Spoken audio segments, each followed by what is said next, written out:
As we are getting ready now for Bedikat Chametz tonight, each of us in our own homes, I want to learn with you one line from the beginning of Masechet Pesachim, the first sentence of the whole section of the Gemara that speaks about the holiday of Pesach. Or la'arba'asar, botkin et chametz le'or haner.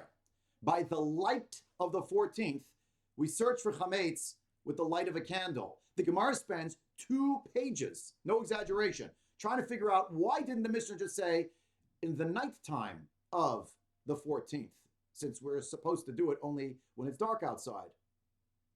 The Gemara finally comes to a conclusion, page and a half, 2 pages later, and it explains that the concept is to be careful about how we speak. It should have said lele, but rather, why didn't it say by the night time, meaning after dark? That's when we search. Lishna ma'al Yehuda.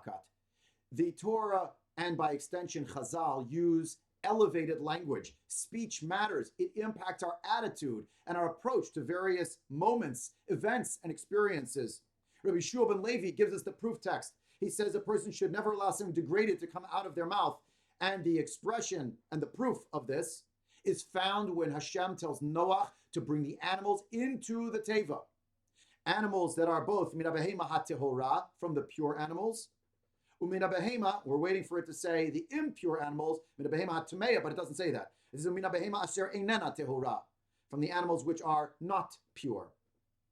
We learn an important concept here about how our speech will impact our attitude, will impact our motivation when we come to a given moment in life. I've been avoiding the last 4 weeks using the term pandemic because I pointed out in shul the last Shabbat we were together, the word pandemic is actually the word panic. It just has the 3 little letters inserted in the middle.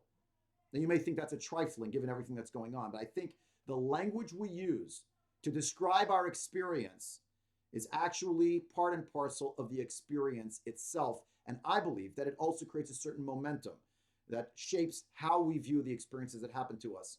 Each of us is going to be carrying a candle. I'll give you an example. It's true, you could use a flashlight. I personally do use a flashlight for a lot of the searching. I'm not going to bend down and look in drawers with a candle, wax dripping everywhere, fire hazard. But I do start by lighting a candle. And I do that because the Gemara in Masechet Pesachim quotes on Daf Zayin Amud Bet a pasuk that we're all familiar with from the book of Mishlei. Ner Hashem nishmat Adam. The candle of Hashem is the soul of a human being. On this night, we remind ourselves that we are not just human beings, frail and vulnerable, who have been engaged in cleaning, but also in trying to keep safe and in thinking about what's going to be in uncertainty. We're also nishamot. We're souls. We represent Hashem in this world. And each household shall light one candle to remind themselves that each individual, you don't have to have a candle for each person, but at least one for the household, that we're all nishamot. And we have a relationship with Hashem. And our nishamot, together with our gufim, are going to go to have this period of time of Pesach. Ashreinu matov chalkeinu, how fortunate we are, how goodly is our portion. You know, Lubavitcher Rebbe Zechutu Yagen Aleinu Zechatzar V'Kadosh Livracha taught us this lesson. It's in Joseph Telushkin's excellent book about Lubavitcher Rebbe.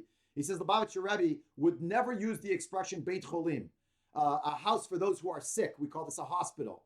No, he used the expression a Beit Refu'ah. It was a house of healing. He never wanted to refer to anything as being ra, as being bad, but rather he called it hefech hatov, the opposite of good. He did not want to refer to the nechei tzahal, the people who are coming, who are unfortunately the disabled from tzahal. He called them instead mitsuyanim, exceptional people. Today we use the expression of a general population, special needs. Kvar kidamchem, before you by generations came the Lubavitcher Rebbe, Zechutu Yagen Aleinu, and had this idea. And of course, he never spoke about a deadline. He spoke only about a due date. My friends, we're not coming to the deadline of Pesach. We are coming to the due date, which could very well be the deliverance of Klal Yisrael. I don't know. I'm not a prophet. I don't claim to be.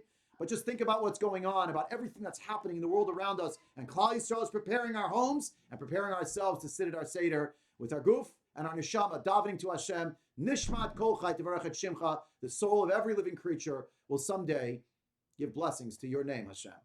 And until then, we will. And we go with that into our Bedikat Chametz. Wishing everyone a Chag Kasher V'Sameach as we go into Pesach, Tafshin Pei 5780.